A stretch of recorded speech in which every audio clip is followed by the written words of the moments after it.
Selamat datang di pembelajaran informatika untuk SMK MAK. Pada bab 2 ini kita akan membahas tentang teknologi informasi dan komunikasi. Di era digital saat ini teknologi informasi memiliki peran penting dalam kehidupan manusia, membantu kita berkomunikasi, bekerja, belajar, dan berbagi informasi dengan lebih cepat dan mudah.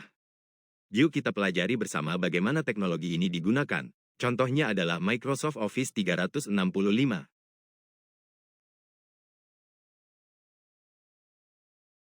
Pada bagian pertama, kita akan belajar menjadi lebih mahir menggunakan Microsoft Word 365. Aplikasi ini merupakan bagian dari Office 365 yang banyak digunakan untuk membuat berbagai jenis dokumen digital, mulai dari surat, laporan, hingga makalah. Dengan Microsoft Word 365, kita dapat bekerja secara online, menyimpan hasil kerja di penyimpanan cloud, dan berkolaborasi dengan orang lain secara langsung. Mari kita pelajari fitur-fitur penting yang ada di Word 365, agar kita semakin terampil dalam menggunakannya.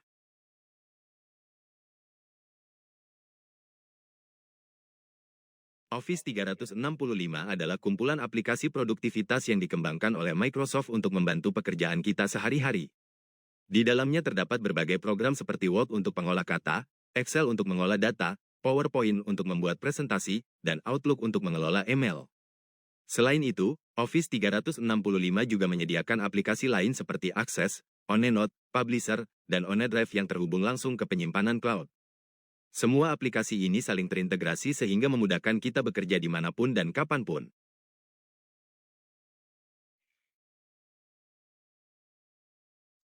Microsoft 365 memiliki beberapa kategori lisensi yang disesuaikan dengan kebutuhan penggunanya. Pertama, kategori pelajar dan pengajar, yang dapat digunakan dengan syarat melakukan sign-in menggunakan email resmi sekolah. Kedua, kategori Home, diperuntukkan bagi pengguna yang memakai Office 365 di rumah untuk keperluan pribadi. Dan yang ketiga, kategori Bisnis, digunakan di lingkungan kerja dengan fitur lebih lengkap serta kapasitas penyimpanan yang lebih besar. Dengan memahami jenis lisensinya, kita bisa memilih paket Office 365 yang sesuai dengan kebutuhan masing-masing.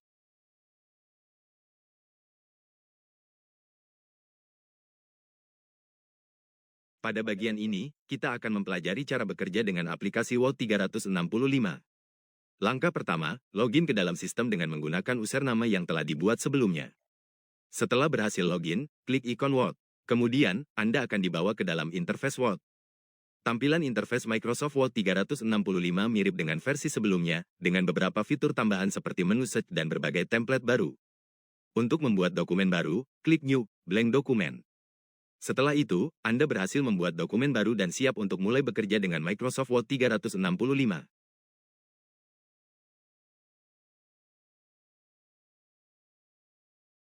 Selamat datang di pembelajaran bagian keempat, yaitu menulis paragraf dengan Word. Sebelum memulai, pastikan Anda sudah login dengan akun yang telah didaftarkan. Setelah masuk, atur dokumen dengan ketentuan sebagai berikut. Ukuran kertas, A4. Ukuran font, 12 pet. Jenis font, Arial. Spasi paragraf, 1,5 lines. Alignment, Justify. Margin kiri, 3 cm. Margin kanan, 2 cm. Margin atas, 3 cm. Margin bawah, 2 cm. Selanjutnya, ketik paragraf berikut.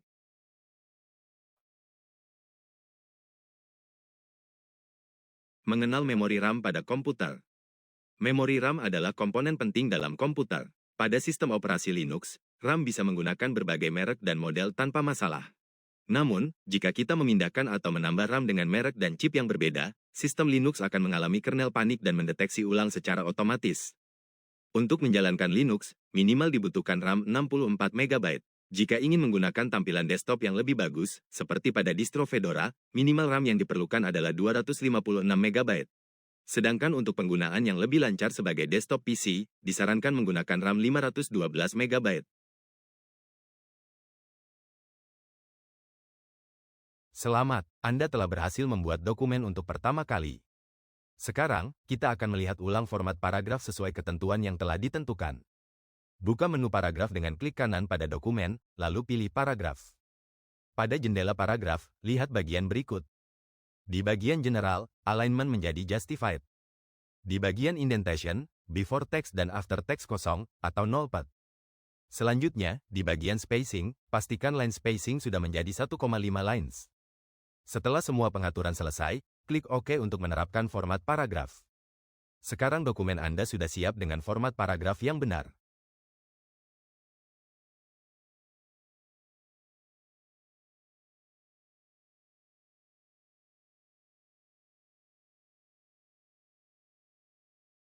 Dalam bekerja menggunakan Microsoft Word, kita sering memerlukan kombinasi tombol cepat untuk mempercepat pengeditan teks. Misalnya, Ctrl+A untuk memilih semua teks dalam dokumen, dan Ctrl+B untuk menebalkan tulisan. Ctrl+C digunakan untuk menyalin teks, sedangkan Ctrl+D membuka jendela pengaturan font. Dengan Ctrl+E, teks bisa diatur agar berada di tengah dokumen. Ada juga Ctrl+F untuk mencari kata tertentu, dan Ctrl+H untuk mengganti kata secara otomatis. Selain itu, Ctrl+I membuat tulisan menjadi miring, Ctrl+J meratakan teks kiri dan kanan, Ctrl+K menambahkan tautan atau hyperlink, dan Ctrl+M digunakan untuk membuat paragraf baru dari sisi kiri. Ctrl+P digunakan untuk mencetak dokumen, sedangkan Ctrl+Q berfungsi menghapus pengaturan paragraf atau editing. Dengan Ctrl+R, kita bisa membuat teks menjadi rata kanan, dan Ctrl+S digunakan untuk menyimpan perubahan dokumen. Ctrl+T membuat paragraf bergantung, dan Ctrl+U menambahkan garis bawah pada teks. Untuk menempelkan hasil salinan, gunakan Ctrl+V, sedangkan Ctrl+W digunakan untuk menutup jendela Word. Jika ingin memindahkan teks, tekan Ctrl+X, dan untuk membatalkan atau mengulang perintah, gunakan Ctrl+Z dan Ctrl+Y. Selain itu, ada juga kombinasi tambahan seperti Ctrl+ tanda kurung siku kanan untuk memperbesar ukuran huruf, dan Ctrl+ tanda kurung siku kiri untuk memperkecilnya. Gunakan Ctrl+ Home untuk berpindah ke awal dokumen, Ctrl+N untuk menuju bagian akhir, dan Ctrl+Delete untuk menghapus satu kata ke arah kanan. Masih ada beberapa kombinasi tombol lainnya yang juga sering digunakan dalam Microsoft Word. Ctrl+Backspace berfungsi menghapus satu kata ke arah kiri. Ctrl+ panah kiri digunakan untuk menggeser kursor satu kata dari kiri, sedangkan Ctrl+ panah kanan menggeser kursor satu kata dari kanan. Jika ingin berpindah antar paragraf, gunakan Ctrl+ panah atas untuk naik ke paragraf sebelumnya, dan Ctrl+ panah bawah untuk turun ke paragraf berikutnya. Selain itu, kita juga bisa membuat simbol khusus seperti Ctrl+Alt+R untuk menampilkan simbol Registered Trademark, dan Ctrl+Alt+T untuk menampilkan simbol trademark. Kombinasi Ctrl+Alt+M digunakan untuk menambahkan komentar di dalam dokumen. Dengan menguasai seluruh pintasan ini, proses mengetik dan mengedit dokumen menjadi jauh lebih cepat dan efisien. Dalam Microsoft Word, kita bisa mempercantik dokumen dengan menambahkan tabel dan gambar. Untuk membuat tabel, klik menu Insert, kemudian pilih tabel. Tentukan jumlah kolom dan baris, misalnya 3 kolom dan 3 baris. Setelah itu, isi tabel sesuai kebutuhan, seperti contoh pada gambar, misalnya tabel jenis RAM beserta ciri-cirinya. Selain tabel, kita juga bisa menambahkan gambar ke dalam dokumen. Pilih menu Insert, Picture. Jika gambar sudah tersimpan di komputer, kita bisa langsung mengunggahnya secara offline. Namun bila ingin mencari gambar dari internet, pilih Insert, Online Picture. Misalnya, ketik kata kunci SDRAM di kolom pencarian, kemudian pilih salah satu gambar dan klik Insert. Setelah gambar muncul, tambahkan penjelasan di bagian bawah dengan posisi teks rata tengah. Dengan cara ini, dokumen akan terlihat lebih informatif dan menarik. Silakan kerjakan ruang kolaborasi 1 dan aktivitas mandiri 1.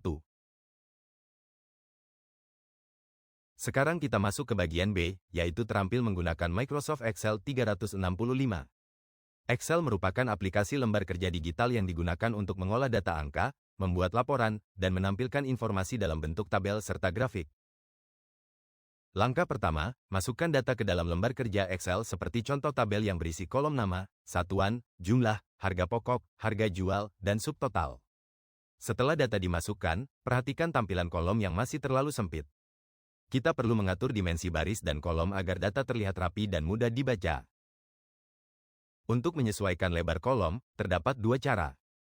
Cara pertama, arahkan kursor ke garis batas kolom hingga muncul tanda dua panah, lalu geser hingga lebarnya sesuai keinginan.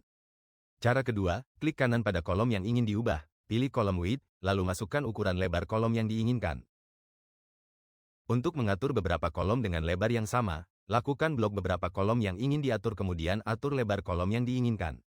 Hal ini juga berlaku untuk mengatur tinggi baris juga. Autofit column width digunakan untuk menyesuaikan lebar secara otomatis dengan konten yang ada di dalam sel. Klik dan drag semua kolom yang akan diatur dengan Autofit column width. Pilih tab Home, Group Format, klik Autofit column width. Selain mengatur lebar kolom, kita juga bisa mengubah tinggi baris dengan cara yang sama. Jika ingin menyesuaikan semua baris dan kolom sekaligus, gunakan fitur Select All Row and Column untuk menyeleksi seluruh sel yang ada di lembar kerja. Agar tabel terlihat lebih menarik, kita bisa menambahkan garis pembatas atau border. Caranya, klik kanan, pilih Format Cells, lalu buka tab Border untuk mengatur gaya garis dan posisinya. Kita juga dapat mengatur posisi isi sel menggunakan menu alignment yang terdapat pada tab Home. Fitur ini membantu menempatkan teks atau angka di tengah, kiri, atau kanan sel sesuai kebutuhan. Dengan memahami pengaturan dasar ini, kita bisa membuat tampilan tabel di Excel menjadi lebih rapi, profesional, dan mudah dibaca.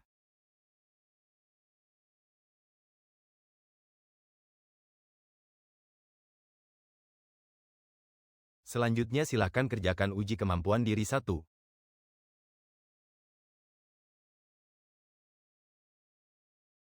Selamat datang di pembelajaran berikutnya, yaitu membuat formula pada laporan penilaian ledger peserta didik. Langkah pertama, buat lembar Excel baru dengan nama file, ledger siswa. Buat tabel dan masukkan data berikut. Perhatikan struktur tabel yang terdiri dari berbagai kolom, meliputi nomor, NIS, nama, bahasa Indonesia, matematika, bahasa Inggris, seni budaya, pendidikan jasmani, dan rata-rata. Buat tabel dan masukkan data sesuai dengan contoh yang ditampilkan pada layar. Pastikan semua data terisi dengan lengkap dan benar sebelum melanjutkan ke tahap pembuatan formula. Pada sel F8, tertulis NA yang berarti adalah nilai akhir.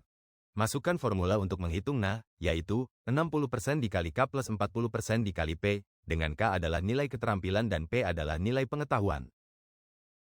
Buatlah formula untuk menghitung sel F8, yaitu sama dengan 60% dikali AD plus 40% dikali D8. Perhatikan pada formula bar, formula yang dimasukkan adalah sama dengan 60% dikali E plus 40% dikali D. Setelah formula dimasukkan, tekan Enter untuk melihat hasilnya.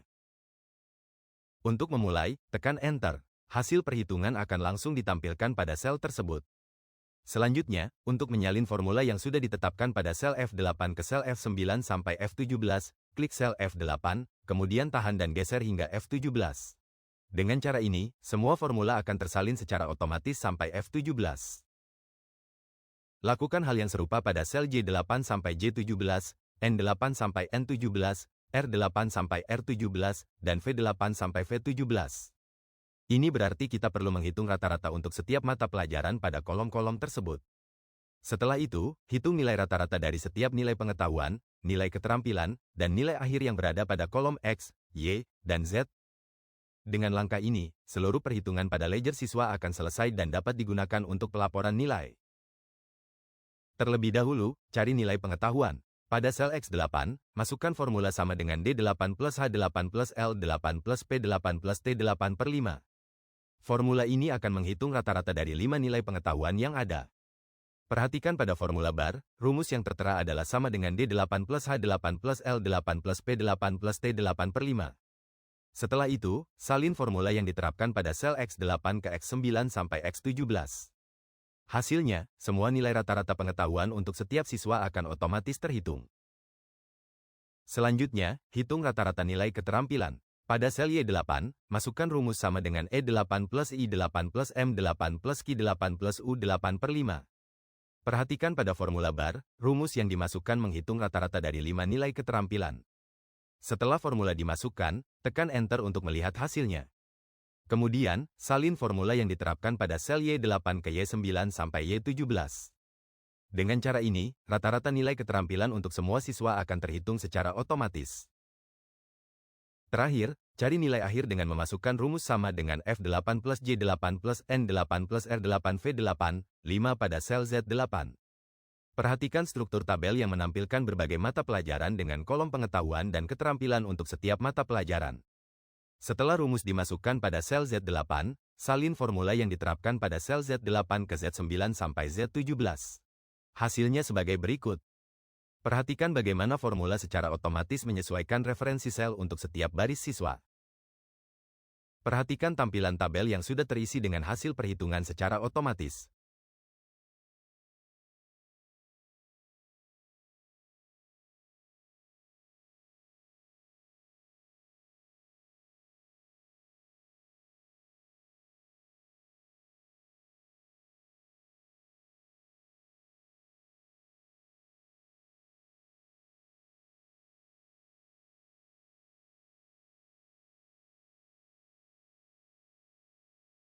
Sekian materi pembelajaran kali ini, semoga bermanfaat dan dapat diimplementasikan berikutnya.